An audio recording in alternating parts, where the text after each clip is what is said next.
Harold, did you actually know John Belushi? Oh, quite well. Yeah, we worked together on stage for a year in Chicago in early 70s, and then for a year here in New York at the National Lampoon.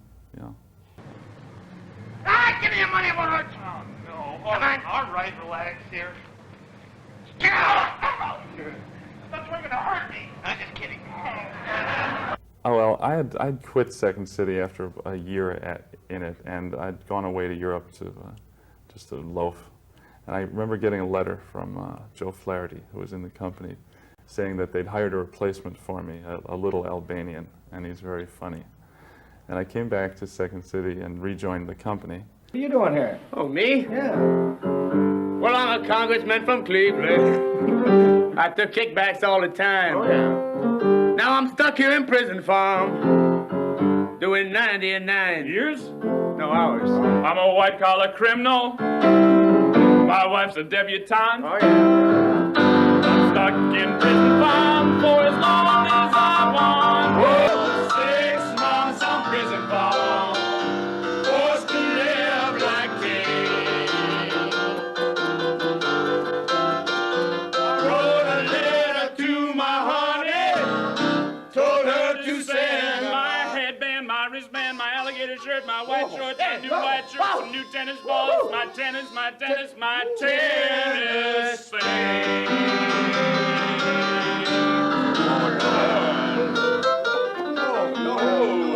I had a favorite spot on stage, which was upstage about 11 o'clock.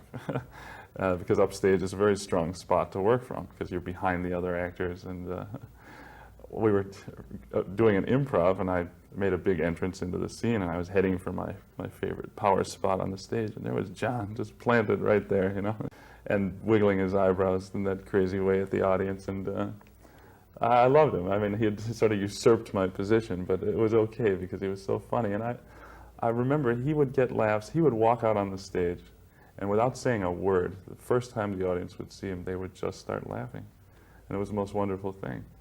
And he was very healthy at the time, and looking very good and feeling good. And it was a joy to see him, at his peak, functioning like that. Well, everyone sort of finds a place on the stage and a range of characters that they play, and I'd always played long-haired, freaked-out zanies. And I had a place on stage, about 11 o'clock upstage, which was my sort of power spot on the stage. And when I came back to Second City, I came out to make an entrance from the wings, and there's John Belushi standing in my spot, with long hair, freaked out, playing all the zanies. So in a way, he just sort of he really took my place in that respect, and I sort of fell more into the professorial roles that I started doing after that. In fact, they used to call you the professor, right? Whenever we do an improv that had a gang, we did a lot of gangs, pulling off capers. I was always Doc, the professor, or Specs, that's the role I always had. I know that in every gang you've ever seen on TV or in films, there's always a character who's called the Professor or Doc or Specs, So I'm Specs, The guy with the glasses is supposed to be smarter, so I get that kind of respect. When you think of wonderful, funny, warm memories of John Belushi, what comes to mind? Well, we used to tease him, call him Lou Costello and things like that. And he loved it? Oh, yeah. Was John ever sensitive about being chubby? Oh, sure. But he also had a Brando complex, and he always felt he looked a little like the young Brando, and a little like Napoleon. He had pictures of Napoleon in his house. And John loved to pose. He would always catch him looking in mirrors, making faces in mirrors, trying out new looks for himself. He was a lot of fun to be around, and so strong as an actor. We toured the East in a show for the National Lampoon, which was not the greatest show in the world, and there were some rough moments with the audience. It was on the street that you met someone who had a profound effect on the rest of your life. Hey, man, you want to buy some dope? Ah, the Derry the honky! Harry the junkie!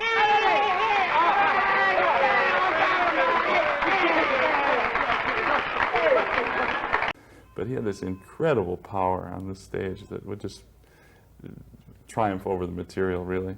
And we would always come out pretty well, no matter what.